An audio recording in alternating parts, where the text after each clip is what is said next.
Welcome. Well, if I take the bus to the stop I usually go to, I have to wait 48 minutes. So I'm not doing that. I'm gonna get off here and I'm going to. I can cross the street, can I? Oh yeah. So I'm gonna get off here, and that way, the bus will be here in what is it? 25 minutes. All right, or if I can get a dollar van, I'll take a dollar van. But anyway, as I was saying, right? So this is what they were doing, right? And I talk about times how they will use certain people to try to interrogate me while they're speaking to me, asking me questions. The New York Predator Department will be in the sirens be outside using their sirens, right? The entire time. Okay, one of these days I'm going to record them. Right, one of these days I am going to record them. All right, but they're very slick, right? So they will probably stop using their sirens. But what Pam is doing, because I think that they, like I said, matter of fact, I know that they entrapped her, and they manipulated her. And because she didn't listen is why I get so many pushback and why she's trying to blame me. I'm like, how are you trying to blame me when I was honest with you from the beginning? And then you ignore everything that I told you. And like I said, I think you're in the New York President's Department. You got the auxiliary squad. Right? And then ignore everything that I have said to you. And I was honest with you from the beginning. But you were lying to me from the beginning. Right? So today, she made a comment and she was like, oh, I'm going back to my old supply. And I'm like, what are you talking about? But like I said, it's she's going back to her ex-lover. The guy who that she was sleeping with. She used to go on trips with, but never claimed her, and end up having a girlfriend. And she was very, very hurt about it, And I said to her, that was never your boyfriend. But she was arguing with me. I said, no, he wasn't. I said, did he told you that you were his girlfriend? She was like, no. Oh, the bus is here already? Is this one? Not in, look at that, not in service. Look at this shit. Right? And I said, no. I said, so what are you talking about? One thing with women, like I said, particularly with black women, you always hear them say, oh, I was engaged, but, I never got. Yeah, because again, you were engaged and then the dudes were cheating on you. I said, look, it happened to me. I was engaged and, my fiance at the time, getting ready to go out with this dude because the dude was driving a Porsche, and it was a very old Porsche, and it wasn't like and this was like in the early 1990s, right? But it was a very old Porsche, and I came home from I got off the train from work, and I went to visit her, and I see a Porsche parked outside. They were parked outside. I'm like, what? Went upstairs, got in the house. She answered the door. She was all dressed, and I was like, oh, where you going? She was surprised. I said, where you going? And she was like, oh, I'm just going to go hang out with Abby. I said, no, I'm sorry. Where did they go, if I remember properly? I think I buzzed the door. The door opened. I think her mother opened the door. And I see her dressed. I'm like, where you going? Then I hear the doorknob ringing. The doorbell ringing. And I said to her, I think that's for you, right? I said, I think that's for you. So she answered the door, and then she came back, and I said, was it the guy that was driving that Porsche outside? And she was like, yeah. And but then she said, that's what she told me. But I was young and dumb, infatuated, not in love, but highly infatuated because she was beautiful. She still is. And, and then ever since that, and again, not knowing how to process things like that as a young man, you know what I'm saying? So we, I didn't break up the relationship, the engagement and stuff like that. The engagement broke off our engagement, and it's for another reason, based on her selfishness, right? But I was selfish too. You know what I'm saying? I was selfish too. And so, like I said, when I look back, I can always say, you know what? I told her, I said to her, when I got back in contact with her, I said to her, I said, listen, I'm not going to blame you for what happened. I'm not going to be mad at you for what happened. We were young, obviously we didn't, know what we know today. And she ended up getting married and having 2 kids. Look.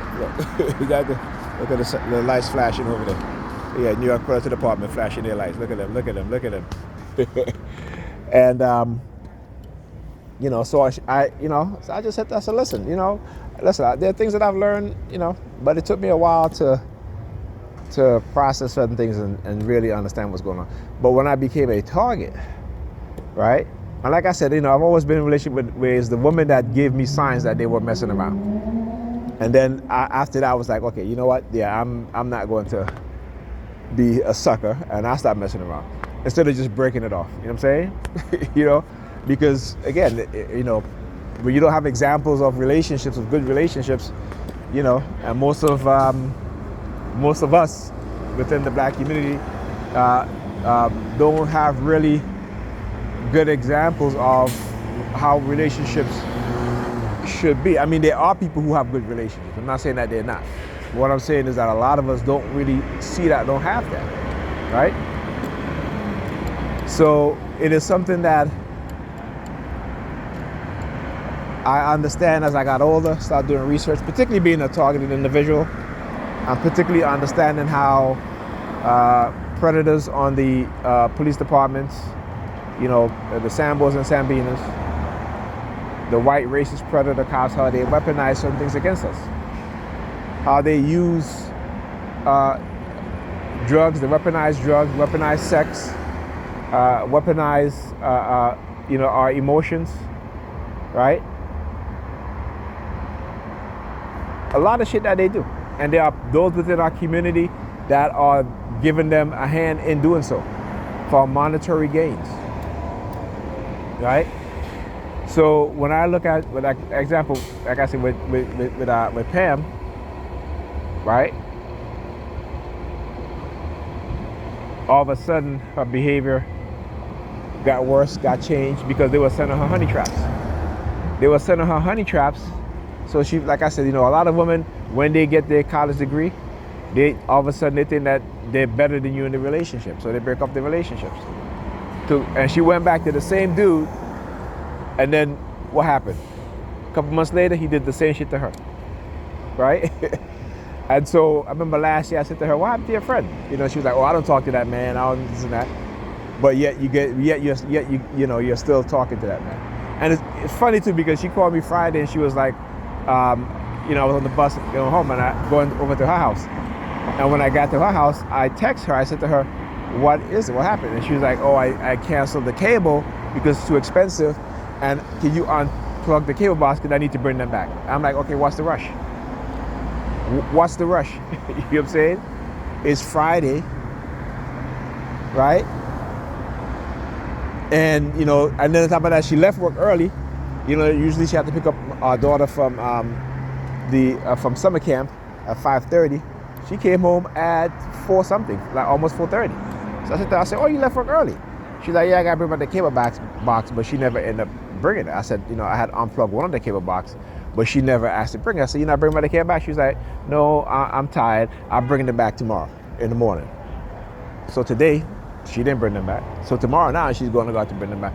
I said to her, you got time. You can bring them back during the week. After you come from work, you can, that way you can drive and bring the cable here, make the fake gunshots, and bring the cable box during the week after work. You drive to work, so you can just drive there and pick it up. And she was like, no, I know. So then she came up tonight. She's like, oh, did you unplug the other cable box? I said, no, you do it. I told her, I said, you do it. Right? The one in your bedroom, you can unplug it. All you got to do is unscrew it, the coaxial cable, and that's it. You know? Another New York Predator Department vehicle. But yeah, so I said to her, yeah, you know, you can do it. I mean, I literally forgot, because I unplugged the one room, I forgot the other one. So as I was leaving, she's asking me, I'm like, because that's what she does. That's what she does. So, you know, she came back later. I said, you sure you don't want me to stay? She's like, no, I it's okay, it's fine. I'll put you in the Uber. But I was like, and then the New York Predator Department was using their sirens, right? Because I asked her, because let me tell you, what it is that they do is try to send me double subliminal message. You know what I'm saying? To try to confuse me, okay? But, I don't stay if she doesn't want me to stay. I leave. You know what I'm saying? And I always ask her, because that's who I am. But they'll try to paint this narrative, right? That, this, again, this negative narrative about me, because that's what they do, right? They paint negative narrative about people. What? Why? To discredit them, okay? To make them look as if they're something that they're not, or to try to turn you into something that you're not, right? You know what I'm saying? This is what they do. They plot, they scheme, right? And here's another thing too. Recently, on my phone, my screen, when I unlock my phone, is a picture of Marcus Garvey. So every time I unlock my screen, I think I'm gonna take this $1, man, because if I have to wait for the bus, it's gonna take too long. So, I have a picture of Marcus Garvey. Oh, look, he's flashing the light. Pam came home with this thing, and she was like, oh, just flashing light just like that. Don't worry, it's all part of their setup. All right, thank you. All part of the setup. They're not that slick. They are not that slick.